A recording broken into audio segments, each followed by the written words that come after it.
Hi പ്യാരെ വെച്ചാണ് സാറാണ് എല്ലാ മക്കളും അടിപൊളിയായിട്ട് വെക്കേഷൻ ഒക്കെ ഇങ്ങനെ പോയിക്കൊണ്ടിരിക്കുന്നുണ്ട്. നമുക്ക് വെക്കേഷൻ അവസാനിക്കാൻ വേണ്ടിട്ട് പോവാണ്. നമുക്ക് ജൂണിൽ സ്കൂളൊക്കെ ആരംഭിക്കും.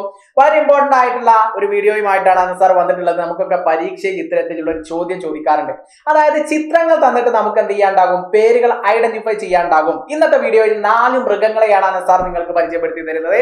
നമുക്ക് ഓരോന്നായിട്ട് എന്ത് ചെയ്യാം നോക്കാം. ആദ്യം നമുക്ക് ഇവിടെ മനോഹരമായിട്ടുള്ള ഒരു നായയെ കാണുന്നുണ്ട് അല്ലെ. അതേപോലെ രണ്ടാമതായി കുരങ്ങനെ കാണുന്നുണ്ട്. മൂന്നാമതായിട്ട് നമ്മൾ ആരെ കാണുന്നുണ്ട്? യെസ്, നമ്മൾ കുതിരയെ കാണുന്നുണ്ട്. നാലാമതായി സിംഹത്തെ കാണുന്നുണ്ട്. അപ്പൊ നമ്മൾ പറയുന്നത് കുത്ത എന്നാണ് നായക്ക് പറയുന്നത് അല്ലെ. കുത്ത എന്നാണ് ഹിന്ദിയിൽ നായക്ക് പറയുന്നത്. അതേപോലെ രണ്ടാമതായി നമ്മൾ കുരങ്ങനെ പരിചയപ്പെട്ടു. കുരങ്ങൻ നമ്മൾ പറയുന്നത് ബന്ദർ എന്നാണ് അല്ലെ. ബന്ദർ എന്ന് പറഞ്ഞു കഴിഞ്ഞാൽ കുരങ്ങൻ എന്നാണ് അല്ലെ. ബന്ദർ അല്ലെ. യെസ്, ബന്ദർ എന്ന് പറഞ്ഞു കഴിഞ്ഞാൽ കുരങ്ങനാണ്. മൂന്നാമതായി ഗോഡ അല്ലെ. ഗോഡ എന്ന് പറഞ്ഞു കഴിഞ്ഞാൽ കുതിരയാണ്. നാലാമതായി ഷേർ അല്ലെ. ഷേർ എന്ന് പറഞ്ഞു കഴിഞ്ഞാൽ സിംഹമാണ് അല്ലെ. ഈ രീതി നമുക്ക് ഐഡന്റിഫൈ ചെയ്യാം. അപ്പൊ കുത്ത പറഞ്ഞാൽ നായ, ബന്ദർ എന്ന് പറഞ്ഞാൽ കുരങ്ങൻ, ഗോഡ എന്ന് പറഞ്ഞാൽ കുതിര, ഷേർ എന്ന് പറഞ്ഞു കഴിഞ്ഞാൽ സിംഹം. ഈ രീതിയിൽ നമുക്ക് എന്ത് ചെയ്യാൻ പറ്റും, ഐഡന്റിഫൈ ചെയ്യാൻ വേണ്ടിയിട്ട് സാധിക്കും. അപ്പൊ നമുക്ക് പരീക്ഷയിൽ വരില്ല എങ്ങനെ, നിങ്ങൾക്ക് ഇതേപോലെ 4 ചിത്രങ്ങൾ ഇവിടെ തന്നല്ലോ, ഇതേപോലെ 4 ചിത്രങ്ങൾ തരും. പിന്നെ അതിന്റെ താഴെ 4 ബോക്സ് ആയിട്ട് ക്രമം തെറ്റിച്ച് എന്ത് ചെയ്യും കൊടുക്കും. എന്നിട്ട് എന്ത് ചെയ്യും, ഓരോന്നിനും അനുയോജ്യമായത് നിങ്ങളോട് എന്ത് ചെയ്യും, അതിന് നേരെ എടുത്ത് എഴുതാൻ വേണ്ടിയിട്ട് പറയാം. അങ്ങനെ എന്ത് ചെയ്യും, ചോദ്യങ്ങൾ വരാം. അല്ലെങ്കിൽ എന്ത് ചെയ്യും, ഏതെങ്കിലും ഒരു ചിത്രം കാണിച്ചു തരും അല്ലെ. ഉദാഹരണമായിട്ട് നായ.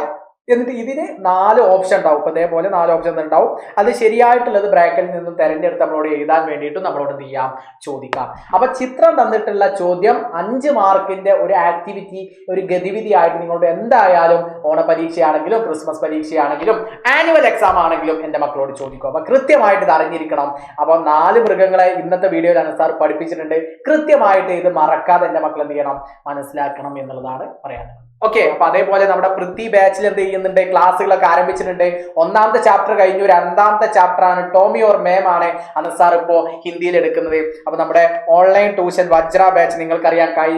കഴിഞ്ഞ 4ാം ക്ലാസ്സിലൊക്കെ പ്രാണ ബാച്ചിലുള്ള മക്കൾക്കൊക്കെ അറിയും. അപ്പൊ ഒരുപാട് ഫീച്ചേഴ്സ് ഒക്കെ ഉണ്ട്. അപ്പൊ അടിപൊളിയായിട്ട് എന്റെ മക്കൾ എന്ത് ചെയ്യണം, മനസ്സിലാക്കണം. അപ്പൊ അതിന്റെ ഫീച്ചേഴ്സ് ഡെയിലി നമുക്ക് ലൈവ് ഉണ്ടാവും. അത് കാണാൻ കഴിയാത്ത ആളുകൾക്ക് റെക്കോർഡായിട്ട് അവിടെ ക്ലാസ്സുകൾ ഉണ്ട്. അതേപോലെ DPP സ്ലൈഡ്സ് നോട്ട്സ് ഒക്കെ അവൈലബിൾ ആണ്. PYQ ഡിസ്കഷൻ ഉണ്ട്. അപ്പൊ ഏതാണ് നിങ്ങൾക്ക് അനുയോജ്യമായ ബാച്ച് എന്ന് വെച്ചാൽ ഈ നമ്പറിൽ കോൺടാക്ട് ചെയ്യുക. നിങ്ങൾക്ക് അനുയോജ്യമായ ബാച്ച് നിങ്ങൾ എന്ത് ചെയ്യുക, ബേസ് പ്ലാൻ ആണെങ്കിൽ ബേസ് പ്ലാൻ, ഇൻഫിനിറ്റി പ്ലാൻ ആണെങ്കിൽ ഏതാണ് നിങ്ങൾക്ക് വേണ്ടത് എന്ന് ഈ നമ്പറിൽ വിളിച്ച് കൃത്യമായിട്ട് ഡീറ്റെയിൽ ശേഖരിച്ച് എന്ത് ചെയ്യുക, ഏതെങ്കിലും ഒരു ബാച്ചിൽ അനുയോജ്യമായ ബാച്ച് നിങ്ങൾ എന്ത് ചെയ്യണം, ജോയിൻ ചെയ്യണം. അടിപൊളിയായിട്ട് നമുക്ക് എന്ത് ചെയ്യാം, അവിടെ പവർ ആയിട്ട് തന്നെ പഠിക്കാം. അപ്പൊ എല്ലാ മക്കളും എന്ത് ചെയ്യണം, സെറ്റ് ആയിട്ട് സ്കൂൾ തുറക്കുന്നതിന് മുമ്പ് തന്നെ അടിപൊളിയായിട്ട് ഹിന്ദിയൊക്കെ പഠിച്ച് നല്ല മിടുക്കന്മാരും മിടുക്കുകളായിട്ട് വേണം സ്കൂളിലേക്ക് പോകാൻ. അപ്പൊ അടിപൊളിയല്ലേ? യെസ്. അപ്പൊ നമുക്ക് വീണ്ടും അടുത്ത വീഡിയോയിൽ കാണാം. അങ്ങനെ ആ വീഡിയോ में साथ मिलेगा। सबका बहुत बहुत शुक्रिया। Bye bye.